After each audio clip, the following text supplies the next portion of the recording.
Assalamualaikum warahmatullahi wabarakatuh. Nama saya Abdullah Azizul Hamidi. Saya akan menjelaskan yang terkait tentang putusan hukum PT UN yang berfokus pada putusan akhir PT UN. Sebelum itu, kita harus mengetahui apa sih itu putusan hakim.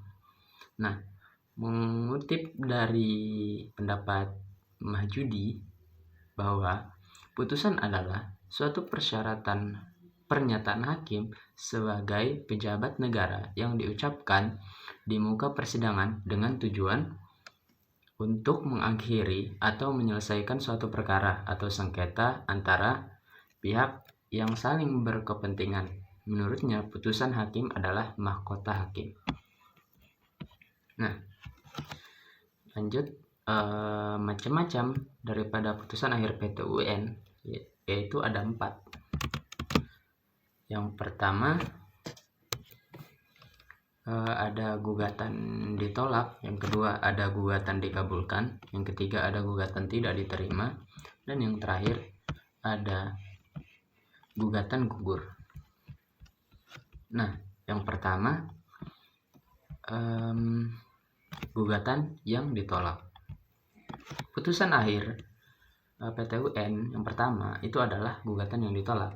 Dalam sengketa TUN ada yang disebut gugatan ditolak. Gugatan ditolak karena biasanya penggugat tidak mampu membuktikan dalil gugatannya, sementara pihak tergugat mampu mempertahankan dan membuktikan dalil jawabannya.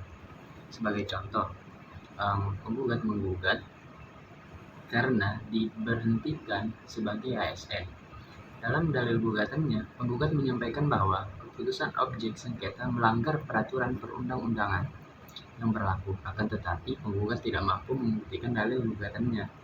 Mengutip dari Surat Edaran Mahkamah Agung Nomor 7 Tahun 2012 tentang rumusan hukum hasil rapat pleno Kamar Mahkamah Agung sebagai pedoman pelaksanaan tugas bagi pengadilan menyebutkan, dalam perkara TUN, dalam hal tenggang waktu pengajuan gugatan telah lewat waktu atau jika penggugat nyata-nyata tidak mempunyai kepentingan untuk menggugat, maka berakibat seterusnya bagi penggugat tidak lagi mempunyai hak untuk mengajukan gugatan baru. Atas dasar itu, terhadap perkara TUN yang demikian, gugatannya dinyatakan ditolak. Nah, ada putusan akhir yang kedua, yaitu gugatan dikabulkan. Gugatan dikabulkan biasanya terdapat 2 bentuk. Yang pertama, gugatan dikabulkan seluruhnya. Kedua, dikabulkan sebagian. Semuanya tergantung dari pertimbangan hakim yang memeriksa dan mengadili sengketa yang diajukan kepadanya. Gugatan dikabulkan tentu saja berbeda dengan gugatan ditolak. Pada gugatan dikabulkan, penggugat berhasil membuktikan dalil-dalil dalam gugatannya. Dan yang ketiga, ada gugatan tidak diterima karena menyangkut adanya cacat formil. Sepanjang hal yang saya cari atau informasi yang saya temukan, gugatan dianggap cacat formil dalam sengketa TUN sehingga dinyatakan tidak diterima karena hal-hal sebagai berikut. Yang pertama, ada gugatan diajukan melewati tenggang waktu. Nah, perlu diketahui dalam hukum acara PERATUN, gugatan yang hanya dapat diajukan dalam tenggang waktu 90 hari sejak diumumkan atau diterimanya objek sengketa. Hal ini secara tegas diatur dalam pasal 55 Undang-Undang PERATUN. Untuk pihak ketiga, dapat SEMA nomor 2 tahun 1991 yang perhitungan tenggang waktu dihitung secara kasuistis. Kedua, ada gugatan prematur. Pengadilan TUN baru berwenang memeriksa, mengadili, dan menyelesaikan sengketa TUN apabila telah melakukan upaya administratif.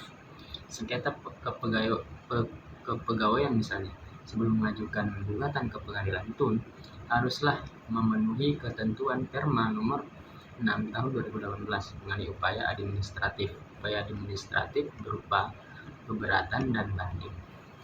Ketiga, ada penggugat bukan subjek hukum yang berkepentingan.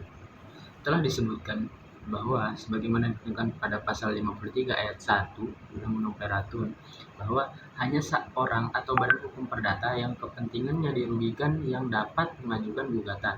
Apabila terbukti dalam persidangan ternyata pihak yang tidak berkepentingan, maka konsekuensinya adalah gugatan tidak diterima. Yang keempat ada bukan sebagai kewenangan PT UN. Putusan akhir PT UN bisa gugatan tidak diterima karena menyangkutnya bukan sebagai kewenangan PT UN. Gugatan terkait dengan pertahanan misalnya adalah ada bagian PT UN menyatakan tidak berwenang memeriksa dan mengadilinya. Gimana maksudnya? Jadi apabila dalam dalil gugatan menyentuh pada siapa yang berhak atas tanah, maka dalil tersebut merupakan ranah pengadilan perdata. Seperti yang disebutkan yang saya jelaskan tadi, bahwa alasan yang dapat diajukan adalah objek sengketa melanggar peraturan perundang-undangan dan AUPB. Dengan kata lain, apabila dalil gugatan mempermasalahkan tentang keabsahan dan prosedur penerbitan objek sengketa, maka hal ini menjadi tanah pengadilan TUN. Untuk itu perlu diperhatikan dalam membuat gugatan TUN. Contoh kedua, ada mengajukan gugatan TUN dengan petitum membatalkan keputusan dari Dinas Ketenagakerjaan terkait dengan pemutusan hubungan kerja. Keputusan tersebut menurut Anda telah melanggar peraturan perundang-undangan dan AUPB.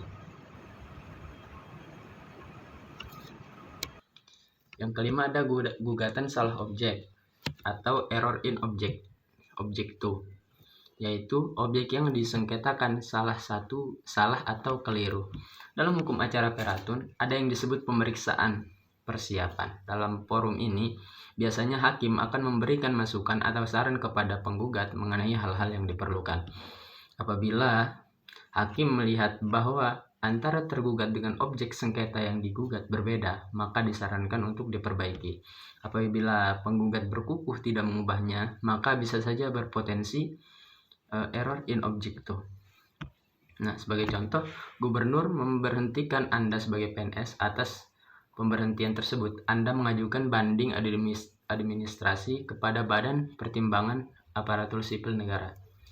Nah, BPASN kemudian mengeluarkan keputusan memperkuat keputusan gubernur dalam gugatan. Ternyata Anda menduduki objek sengketa adalah keputusan gubernur dengan tergugat adalah BPASN. Yang keenam ada gugatan nebis in idem. Itu salah satu alasan gugatan tidak dapat diterima dalam putusan akhir PT UN. Nah, nebis in idem ini menyangkut gugatan yang sebelumnya pernah diperiksa dan diputuskan oleh pengadilan. Pemeriksaan dan putusan tersebut mengenai subjek dan objek yang sama, sehingga pengadilan akan memutuskan gugatan tidak diterima. Nah, putusan terakhir dari PT UN yaitu gugatan gugur. Putusan dalam sengketa TUN ada yang disebut gugatan gugur dalam putusan akhirnya.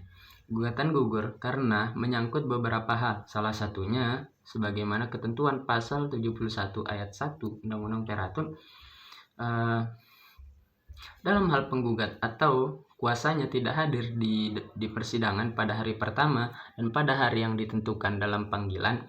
Yang kedua, tanpa alasan yang dapat dipertanggungjawabkan. Meskipun setiap kali dipanggil dengan patut, gugatan dinyatakan gugur dan penggugat harus membayar biaya perkara. Oleh karena pihak penggugat tidak pernah hadir di persidangan, maka putusan akhir PT UN dapat berupa gugatan gugur. Nah, mungkin sekian yang dapat saya jelaskan mengenai putusan akhir PT UN dan jenis-jenisnya. Kurang dan lebihnya mohon dimaafkan. Sekian, saya Taillah Azizul Hamidi, mohon undur diri. Assalamualaikum warahmatullahi wabarakatuh.